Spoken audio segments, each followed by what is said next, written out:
You're watching KHQA Overtime with Chris Duerr, brought to you by Conn Communications. Well, this is Saturday, October the 6th, and you have entered Overtime, good people, where we have entered what just may be my favorite month of the year, at least professionally speaking. We've got a perfect storm of autumnal playoff fun brewing, with high school football center stage moment nearly at hand, but also with golf and volleyball and soccer and tennis and cross country, and most pressingly today, Missouri softball. And in that spirit, Clark County may well have been on the cusp of the best week ever. If you haven't heard, the Indian football team, they ended Centralia's 70-game conference win streak last night, a game we'll have much more deeper profile on for you in just a few minutes. This after the Indian softball team had a shot today to achieve a diamond feat of similar gravitas, the chance to oust perennial area softball bully Palmyra.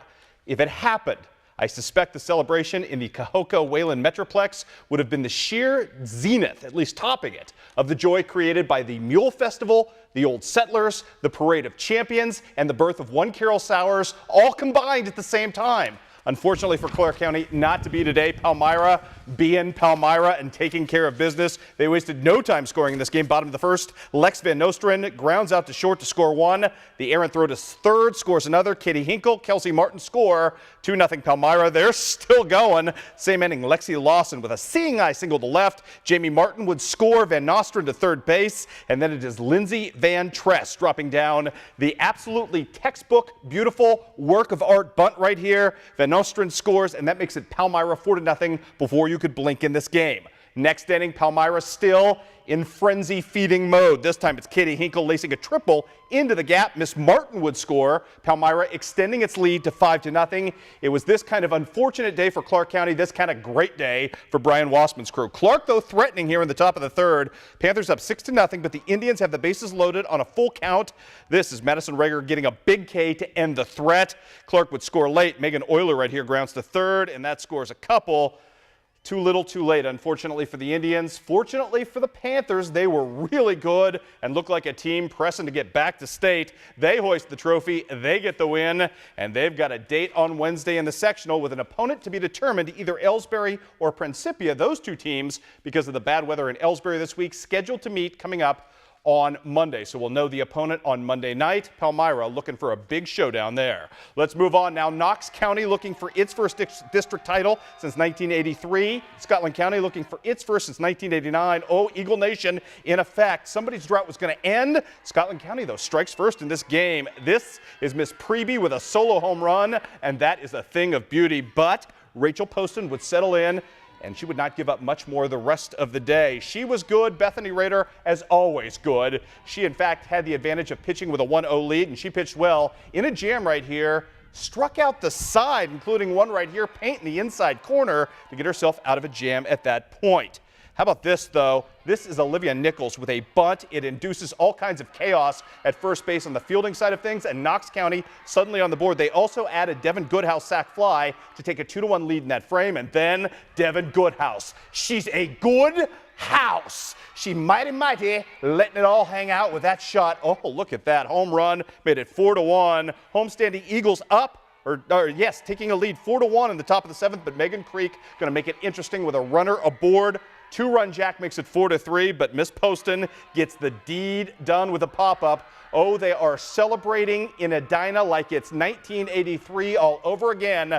The Lady Eagles with a big, big win, a trophy worth kissing, and there'll be smooches all around. Congratulations to Knox County on the big win today as they take out a really good Scotland County team 4-3. They were excited about it, too. I was just looking for a base hit. Like, out of the 3 years that we faced Bethany, I've never got a hit until this game. So it means a lot to me to be able to come out and do this for my team because I've struggled against her for a long time. And it just feels really nice to have it, like, get good hits off of her. Losing to Scotland in the middle of the season was devastating. I mean, that's all I can say. But we took that, we grew from it, we learned from it, and we came out here and played the best ball we've played so far. And I'm very excited for Wednesday. As well you should be, ladies. Mr. Ross Green will have much, much more with the Lady Eagles and kind of the history of putting this thing all together and getting it right after all these years coming up tomorrow night On the late news on Sunday, also just wanted to tell you it's a trip to La Plata on Wednesday for Knox County and a showdown with La Plata in the sectional. Well, the high school football now and the last bit of unfinished business from week number 7. Concord Triopia still stinging from that loss at Central Southeastern last week. Had a twofold chance to get that defeat out of their system and torment an arch rival tonight at the same time. It's Route and it's Triopia. Gets no nastier than this, my friends. Oh, the Route fans, their team getting a little bit healthier, and that was a good sign. Trojans up 8-0 in the second quarter. Josh Wilhite gets a first down on student body left right here. The Trojans driving at this point. Route had spoiled some stops, though, and had some solid stops as well throughout the night. This one by Austin Black as he crashes into the backfield for the tackle for loss there. But on 4th and 7, it's Mr. Tanner Huddleston getting it going. He's going to hit Dakota Longley right here, who gets some good blocks, and he's going to eventually go into the end zone unabated, running over guys on the route to the end zone. Made it 16-0 on the very next Triopia possession.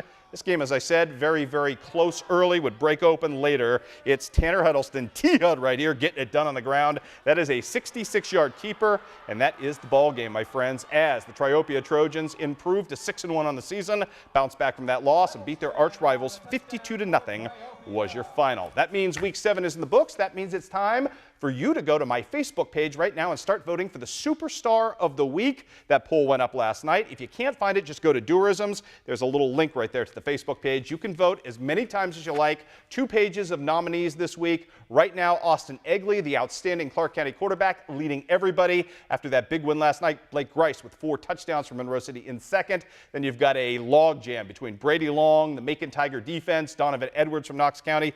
Bunch of guys in there. Still plenty of time to vote. You vote by Wednesday at 8 o'clock. Coming up on Duerrisms on Thursday, we will honor the player of your choice. And if it's Mr. Austin Egley or any Clark County Indian, well deserved. We take you back to last night's ball game, and it was a thriller. Coverage from start to finish. Scott Murdoch's team struck first in this game, or at least his offense did. Right here, Jacob Trump capping a long Indian drive, spurred by a great Austin Egley run, made it 6-0 at that point. But the rest of the first half was devoid of anything consequential on offense. The defense is stepping up. Zach Etzler flushed right here. Look at the linebackers from Clark County doing their deed. Lincoln Jones, Jacob Trump, that young man, Jacob Trump, remember that name. He's phenomenal. Later, it is Centralia's turn to play some defense. The blitz comes on Egley, and it would be Richard Arnold cleaning up the sack right there. Clark County got to counter back and continue the chess match. Swing pass, Logan Pruitt having none of it. He gets the tackle and a tackle for loss at that point. More to come in this one. Did I mention Jacob Trump? He's good against the run. Oh, look at him going low and submarining right there to get the tackle as well. And then more defense to end the half as Clark County would end it 6-0 at intermission, courtesy of this Logan Pruitt interception right there. Second half, though, a little different story. Much more exciting offensive game from that point forward. You mentioned Austin Egley. He is excitement incarnate these days. Taken the quarterback keeper. You heard Earl Bennett call him basically a dressed-up tailback. That's what dressed-up tailbacks do. They get to the end zone, and Austin Egley did so right there, extending his team's lead to 12-0. Then suddenly in the third quarter, Centralia's moribund offense finally comes to life. Starts with a little running right here. Cullen Rolfs with a big gainer right there against the heart of that stiff Clark County defense. More to come right here. Mr. Etzler going to call his own number. His team down now 12-7. They're going to do some work right here. Mr. Etzler getting into the red zone. That would set the table for Austin Kincaid with a touchdown and a 2-point conversion to actually put Centralia up 15-12. The Centralia defense was going to look like it was going to make that stand up as well. Centralia, one of the best defensive lines in the entire area. A.J. Jerichow coming up right here. He's going to make a big stop as well. But you know what? The big stops wouldn't matter because eventually Austin Egley was going to find a way to get his team down the field. Phenomenal. Maybe the best offensive performance at the end of the game we've seen from Clark County yet this season, and it ends with Egley on the keeper. Oh, my goodness. We still have some time left on the clock. At this point, Clark County leading 20-15. They're trying to get it done. Etzler going to the air. Threw for 300 yards last week, but Austin 6. Deep 6 is the win streak right there. And that, my friends, is the difference in the ball game. Clark County excited, you betcha, and well-deserved. They beat Centralia. They take controlling interest in the Clarence Cannon Conference, and this now looks like a 2A team, or a Class 2 team in Missouri anyway, that is going to be a world of difficulty for anybody to get rid of. Congratulations to Quentin Hamner and company on a phenomenal, phenomenal night. Well, a quarterback change last week gave Quincy University, as we move to the college ranks now, Coach Paget deemed a spark. It also gave the local fan base a chance to see this guy in his first home start, Nick Lonergan out of Jacksonville. And right off the bat, look at the play action pass right here, hooking up with that guy, Jared Sargent, on a 25-yard strike. That was stretch play action work for perfection. 6-0 at that point in favor of Quincy University. But here comes St. Ambrose coming back in this ball game. Eric Williamson first with the long pass here to Andrew Friedrich of 37 yards, made it 7-6. Then it's Williamson again, this time to Austin Caphart from 6 yards out, made it 14-6. And the miscues, really the undoing in the first half. Lonergan with the cough up right there at the 6-yard line, trying to take it in and tie the score or at least get it close. All of a sudden, St. Ambrose marches the ball all the way back down the field, 94 yards in 6 minutes, and that's the difference in the ball game. Eventually, St. Ambrose just pulls away. 2 touchdown passes in the night for Nick Lonergan, not nearly enough, though, as Quincy University gets the loss, falls to 0-6. Final count in this one sees the Hawks lose 34-18. How about Western Illinois on the road today up in South Dakota, looking to break an 8-game win streak, or a losing streak, I should say, on the road that dates back to 2010. Charles Chestnut, great pass off Will Lunt. Yes, Will Lunt got the start today. Good changeup, as it would turn out, for Mark Hendrickson's team. This is always good. Nico Watson straight up the gut and rumbling today, taking apart that South Dakota defense at that point. That would set up more of Will Lunt, this time hooking up with Fredson Solomon. I tell you what, Lunt was pretty good today. 170 yards passing, but 2 touchdown passes.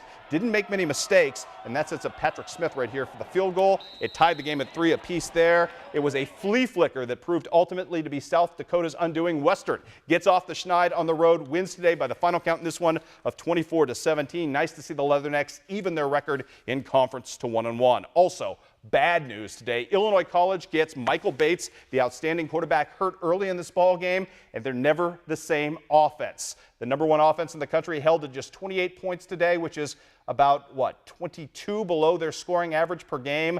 Lake Forest, undefeated in Midwest Conference play, beats Illinois College by the final count today of 35-28. Illinois College falls to 5-1 on the season overall. Let's take a look at some more scores tonight. Truman State goes on the road, picks up a nice win over Nebraska Kearney, 16-7 today. Also on the docket, we've got more college football. Culver Stockton at home. 10th-ranked Mid-America Nazarene and Canton giving former Wildcat and Palmyra boss Fred Bouchard back in town today. A chance to watch a couple of his players, including this quarterback, Sean Ransburg from Mid-Am Naz, and the outstanding freshman defensive end from Culver Stockton, David Marcinko, who made the tackle. Story in this game, though, for Mid-America Nazarene, Greg Gates, who ate the Wildcats alive today, for lack of a better expression. 139 yards, 4 touchdowns on the day. Culver Stockton never really competitive in this ball game, as the Wildcats end up losing, and losing badly today. Final count in this one was 63-3 for the winless Culver Stockton Wildcats. Now, from volleyball to soccer to cross country, there's plenty more still ahead here on Overtime. Plus, we name our Conn Communications winner for the month of September and give you our first nominee for the new run. See you with more in just a bit.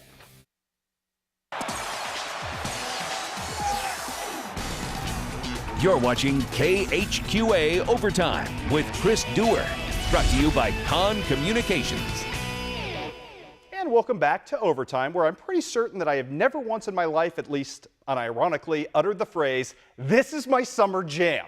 That said, whatever your personal musical taste may be as they relate to pop chanteuse Carly Rae Jepsen and her inescapable earworm, Call Me Baby, lends itself to great parody.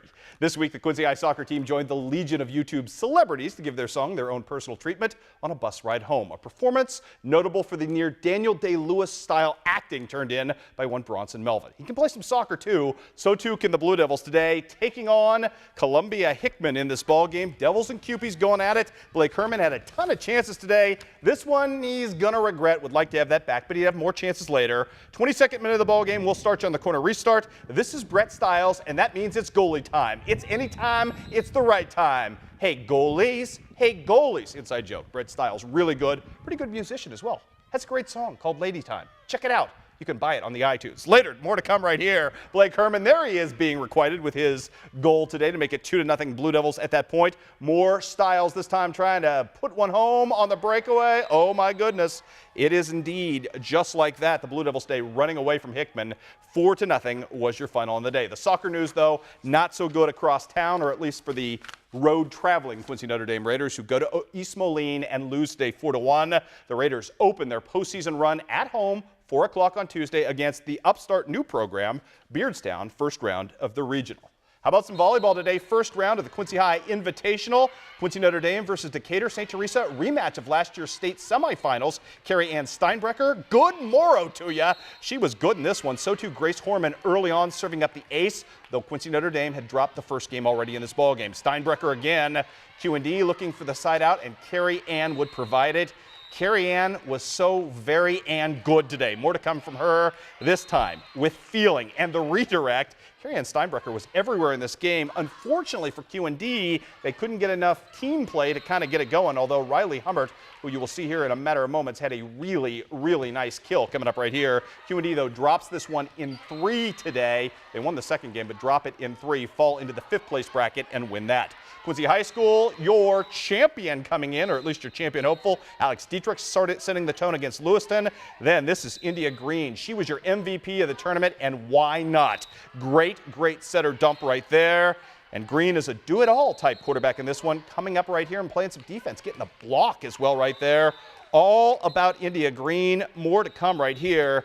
This is Miss Katie Heining with the ace right there. Then Whitney Buss getting into the act as well for the Blue Devils, as they were at this point trying to take apart Lewiston. Lewiston, though, played Quincy High really well in the early going this morning until the inevitable pull away. And it starts with some defense, and it starts as usual with Monica Bumbry and the block right there. More Monica. She's going to come up and do what she does best. Just kind of clean house right here. Coming up strong with the absolutely dominating kill, Monica Bumbry style, right into your living room. Then it's India one more time with the setter dump, and one more block from India Green as her team rolls through pool play and gets to the championship bracket as they take out Lewiston here and roll on into the championship bracket for a showdown eventually with Jacksonville. Tell you about how that went in a second. But I want to also tell you about the other side of the bracket, Hannibal, in the early going, taking on Southeastern this morning. And it was the Brooklyn Watson show in this one early.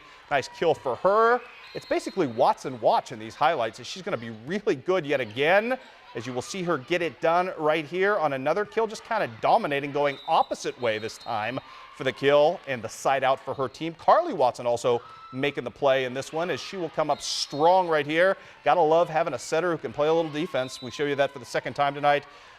More of Brooklyn Watson and a little Kay Gieske to leave you with, as Hannibal goes undefeated in their pool, gets all the way to the 3rd place back bracket today and ends up taking 3rd place. So congratulations to the Hannibal Lady Pirates as they get 3rd place. Quincy High School defeats Jacksonville in the championship game, 2-0. As I mentioned, Hannibal rolls on with a 3rd place finish today, beating St. Teresa. Hannibal also had Quincy High on the ropes, at least in game 1 of the semifinals today. So pretty good day for the Hannibal Lady Pirates as they show up big. And as I mentioned, Quincy Notre Dame finished 5th on the day as well. So congratulations to all involved. Cross country today from the Liberty Invitational. Early morning in Liberty, the girls competing first. Haley McNay leading at the halfway mark. She is so good, almost unbeatable in Adams County. Jackie Graham, though, trying to give chase at this point, but it's McNay going wire to wire for the win today in 20:01.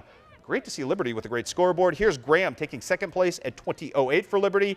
Taylor Klingel finished 3rd at 20:16. Carly Garnett would take 4th place today for Illini West, and Quincy High's Lexi Bordewick was 5th. 83 boys competing today at the halfway mark. Pittsfield's Jeremy Malincrot hanging at the front with a runner from St. Dominic. Q&D's Aaron Lay and Stephen Musholt not far behind at that point. Malincrot finishes in 2nd today individually with a time of 16:37. He was 15 seconds off the pace. Lay was in 3rd place today with a time of 16:51.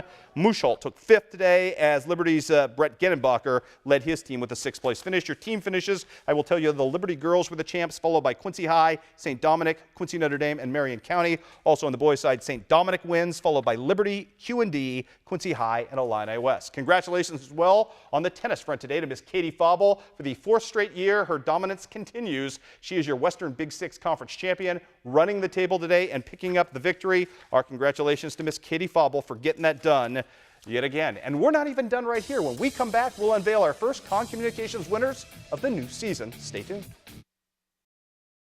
And welcome back to Overtime, where your opinion, well, it gets rewarded. During the month of September, we offered up our first wave, 5 of them, nominees for the Conn Communications Connection Award, and you did your part. Lots and lots of voting, and in the end, the primo pick for the best sports coupling of that month turned out to be the golden goal scoring combination of Tyler Duerr and Aaron White, who led Hannibal Soccer to its first ever program win against Elias. Again, thanks to the hundreds and hundreds who voted, and as an incentive to vote, we randomly draw one winner from the entire voting pool each month for the prize package from Conn Communications, and it's a good one. And our winner is Jim Ross of Louisiana. So congratulations, Jim. See, voting actually pays. It's like a really good democracy, only with financial remuneration at the end of it. Meanwhile, turned out to be a really, really good start this week as we kick off the new month of Conn Communication Connections on the right foot right here, so to speak.